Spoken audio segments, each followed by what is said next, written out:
नमस्कार, मायाज क्लाउड किचनमध्ये आज आपण मस्त कुरकुरीत फ्रॉन्स फ्राय कसे बनवायचे हे पाहणार आहोत। व्हिडिओ शेवटपर्यंत पहा। आवडल्यास लाईक करा, शेअर करा, सबस्क्राईब करायला विसरू नका। चला तर मग पाहूयात।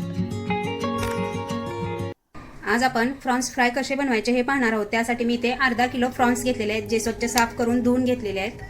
आता आपण फ्रॉन्सला लावण्यासाठी जो मसाला बनवणार आहे तो बनवून घेऊया। त्यासाठी मी इथे 1 चमचा मिरची पावडर, अर्धा चमचा आलं लसूण पेस्ट, जिरा पावडर पाव चमचा, धना पावडर पाव चमचा, मीठ चवीप्रमाणे, पाव चमचा गरम मसाला, थोडीशी कोथिंबीर, 1 चिमूट मिरी पावडर घालून आता सर्व आपण हे मिक्स करून घेऊया। आता आपण या मसाल्यामध्ये थोडे थोडे पाणी घालून त्याला ओलसर पेस्ट बनवून घेतले। या पद्धतीने तुम्ही बघू शकताय।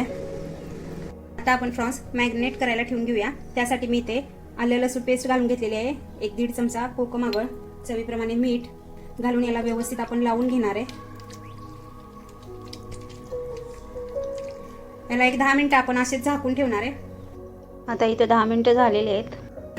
त्याला लावण्यासाठीचा जो मसाला बनवलाय तो लावून घेऊया। या मसाल्यामध्ये आपले फ्रॉन्स व्यवस्थित असे कोट करून घ्यायचे। आता इथे तुम्ही बघू शकता आपल्या फ्रॉन्सना सर्व मसाला व्यवस्थित असा लावून झालेला आहे। आता आपण फ्रॉन्स फ्राय करायला घेऊया। आपण फ्रॉन्स फ्राय करताना त्याच्यावरती रव्याचे कोटिंग बनवणार आहोत। त्यासाठी 1 वाटी रवा घेतलेला आहे, 1.5 चमचा मिरची पावडर आणि अर्धा चमचा मीठ घेतलेला आहे। आता याला आपण सर्व मिक्स करून घेऊया। याला मी हातानेच मिक्स करते। आता आपण फ्रॉन्स फ्राय करून घेणार आहे। त्यासाठी मी गॅसवरती एक पॅन ठेवून त्यामध्ये तेल घालून घेतलेले आहे। आता इथे आपले फ्रॉन्स सर्व व्यवस्थित कोट करून झालेत रव्यामध्ये। आता आपण याला छान क्रिस्पी असे फ्राय करून घेऊया। फ्रॉन्स फ्राय करत असताना गॅस एकदम लोच ठेवायचा, मोठा ठेवायचा नाही। याला आपण छान क्रिस्पी असे फ्राय करून घेणार आहे।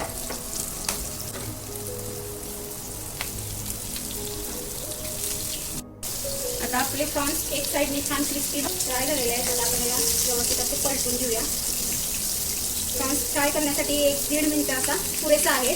लगेचच ते फ्राय होतात, आतपर्यंत असे छान शिजले जातात, वरचं कोटिंग असं क्रिस्पी होतं। आता इथे तुम्ही बघू शकताय आपले फ्रॉन्स छान फ्राय झालेले आहेत। आता आपण त्याला एका सर्विंग प्लेटमध्ये काढून घेऊया। दोन्ही बाजूनी अगदी क्रिस्पी झालेले आहेत एकदम।